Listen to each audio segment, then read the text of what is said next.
Assalamualaikum warahmatullahi wabarakatuh. Hello everyone, how are you today? I really hope all of you are well. It's English time again with Ustazah Lia. Nah, kita sudah memasuki ke chapter 4. Sekarang Ustazah mau nanya, ada yang ingat nggak kita di chapter 1, 2, dan 3 kita belajar tentang apa? Good job! Di chapter 1 kita belajar tentang asking for and giving attention and seeking for understanding. Di chapter kedua kita belajar tentang giving compliments. Di chapter ketiga kita belajar tentang asking for and giving opinion. Nah, di chapter 4 ini kita akan belajar tentang expressing ability and willingness. Nah, Ustazah mau nanya nih, ada yang tahu nggak apa artinya ability? Good answer. Ability adalah ungkapan yang menyatakan kemampuan seseorang untuk melakukan sesuatu. Sedangkan willingness adalah ungkapan yang menyatakan kemauan seseorang untuk melakukan sesuatu. Jadi di sini sangat berbeda ya. Kalau ability menyatakan kemampuan, sedangkan willingness menyatakan kemauan atau kesediaan. Ability artinya kemampuan atau kesanggupan untuk melakukan sesuatu. Nah, untuk mengekspresikan kemampuan di dalam bahasa Inggris, kita dapat menggunakan 3 modal. Yang pertama ada can, could, and be able, yang artinya dapat atau bisa. Can yang berarti dapat atau bisa, ini digunakan untuk menyatakan kemampuan dalam bentuk present tense atau masa sekarang. Nah, di sini ada 3 formula atau 3 rumus yang digunakan pada modal can. Yang pertama ada positive sentence, yang kedua negative sentence, and the last is interrogative sentence. Nah, jadi kita yang pertama membahas tentang positive sentence. Positive sentence is to express ability or able to do something. Jadi yang dimaksud dengan kalimat positif adalah ungkapan kemampuan untuk melakukan sesuatu. Formula is subject plus can plus verb one. Jadi ketika kita membuat kalimat positif, maka formula atau rumus ini yang harus kita perhatikan. Let's see the example. Alia can play piano well. Alia bisa bermain piano dengan baik. Nah, di sini Alia sebagai subjek, can adalah modalnya, play adalah sebagai verb one, piano sebagai objek, dan well sebagai keterangan. Nah, sebelum Ustazah lanjut, Ustazah mau nanya, subjek itu apa aja sih? Good answer. Subjek itu ada I, you, they, we, she, he, it. Nah, di situ kok Alia? Nah, Alia adalah seorang perempuan, pengganti dari kata she. Jadi kita menggunakan Alia can play piano well. Paham ya? Selanjutnya ada negative sentence.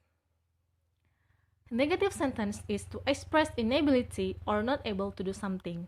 Jadi yang dimaksud dengan kalimat negatif adalah ungkapan ketidakmampuan untuk melakukan sesuatu. Nah, berikut ini adalah formula atau rumus dari negative sentence. Ada subject plus can or cannot plus verb one. Oke, kita lihat contohnya. They can't run fast. Mereka tidak bisa berlari cepat. They as a subject, can adalah modal, run verb one, and fast sebagai objek. Nah, Ustazah, can, perbedaan can dengan cannot itu apa? Can itu adalah singkatan dari cannot. Jadi itu sama-sama kata cannot. Hanya saja can itu merupakan singkatannya. Jadi kalau kita membuat kalimat negative sentence, boleh menggunakan modal can't atau boleh menggunakan modal cannot. Keduanya mengartikan ketidakmampuan. Selanjutnya ada interrogative sentence. Interrogative sentence is to ask someone's ability. Jadi yang dimaksud dengan kalimat tanya adalah menanyakan kemampuan seseorang. The formula is can plus subject plus verb 1 plus question mark. Jadi rumusnya adalah modal yaitu can plus subject plus verb 1 plus tanda tanya.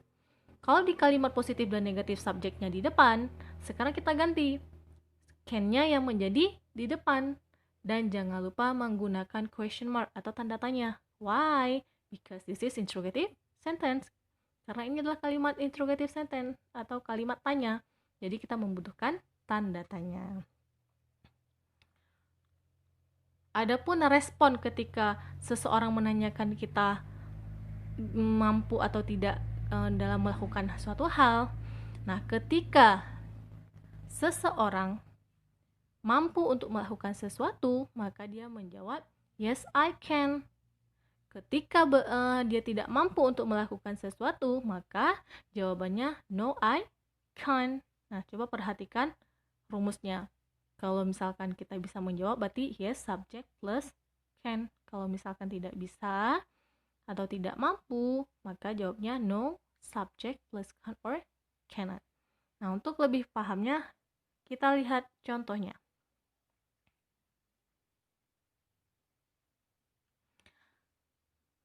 Rara said, can you read Al-Quran to me? And Nusa answered, yes, I can. Jadi, ini percakapan antara Rara dan Nusa. Nah, Rara meminta abangnya untuk bisa nggak dibacakan Al-Quran untuk Rara. Nah, karena berhubung Nusa bisa membaca Al-Quran dan bersedia untuk membaca Al-Quran, maka jawabannya yes, I can. Kalau misalkan Nusa tidak bersedia untuk atau tidak mampu untuk membaca Al-Quran, maka jawabannya no, I can't. Sejauh ini paham? Good.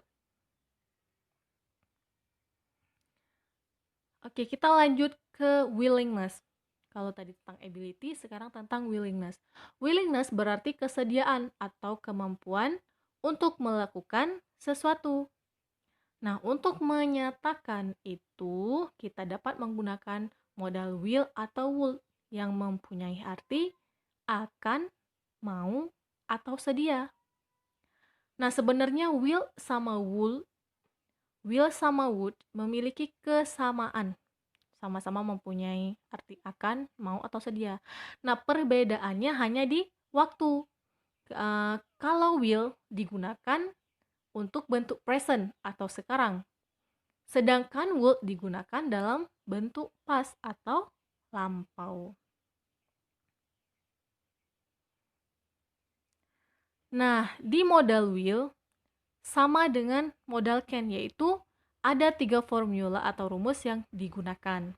Yang pertama, positive sentence, negative sentence, and the last is interrogative sentence. Kita bahas dulu positive sentence.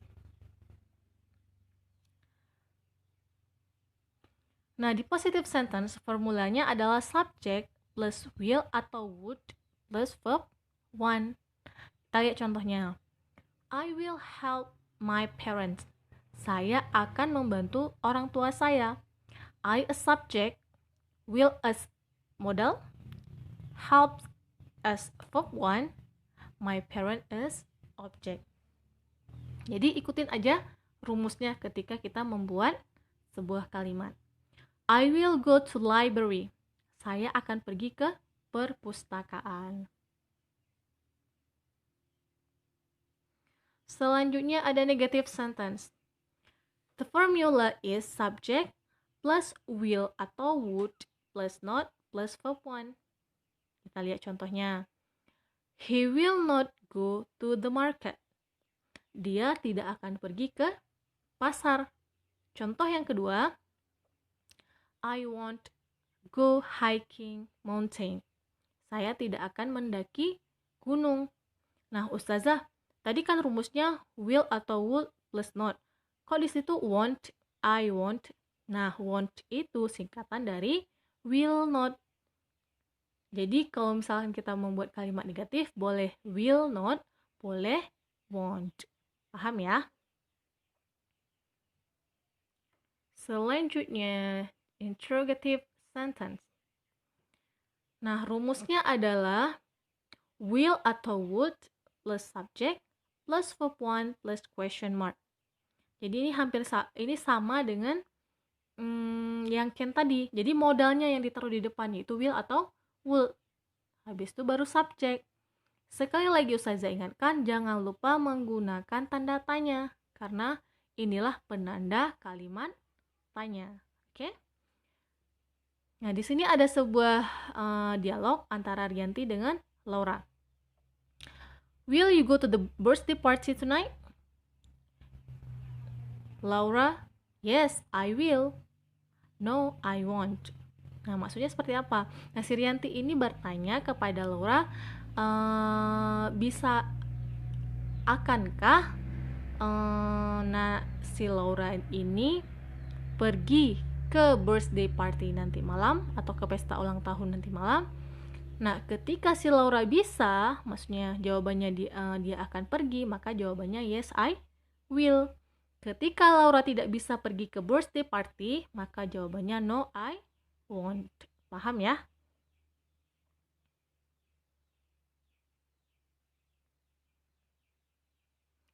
Kita perhatikan sebuah dialog antara Mike and Jenny. Hi Jen, can you help me? Sure. Will you bring some of books for me? Okay, where are you going?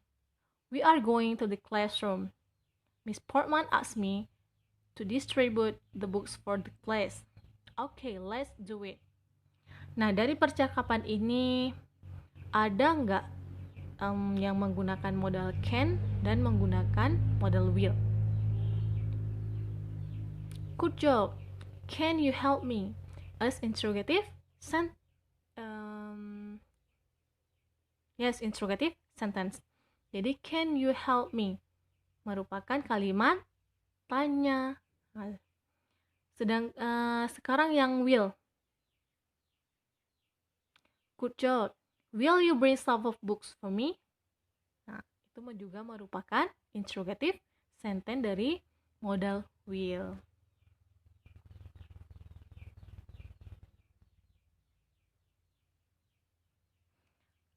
Nah, Ustazah akan mengaitkan sebuah hadis dengan materi kita sebelum Ustazah menutup pembelajaran hari ini. Kerjakanlah urusan duniamu seakan-akan kamu hidup selamanya, dan laksanakan urusan akhiratmu seakan-akan kamu akan mati besok. Hadis riwayat Ibnu Asakir.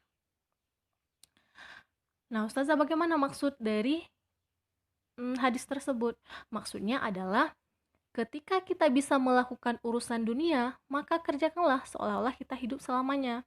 Contohnya, kita bisa menolong orang, maka kerjakan seolah-olah kita hidup selamanya untuk bisa menolong orang tersebut.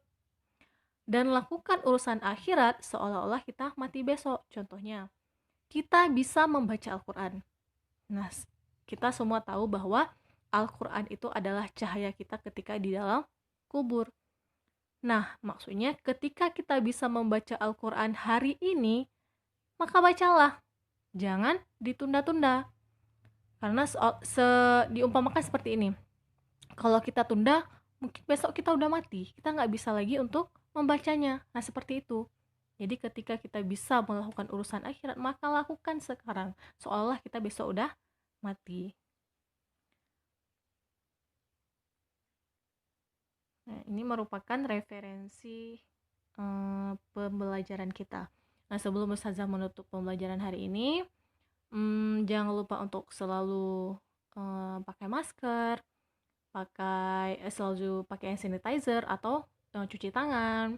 Dan kalau tidak ada keperluan di rumah, di luar rumah maksud Ustazah, lebih baik untuk stay at home karena kita masih dalam keadaan pandemi. Oke. Thank you very much for today and have a nice day for today. See you in the next meeting. Wassalamualaikum warahmatullahi wabarakatuh.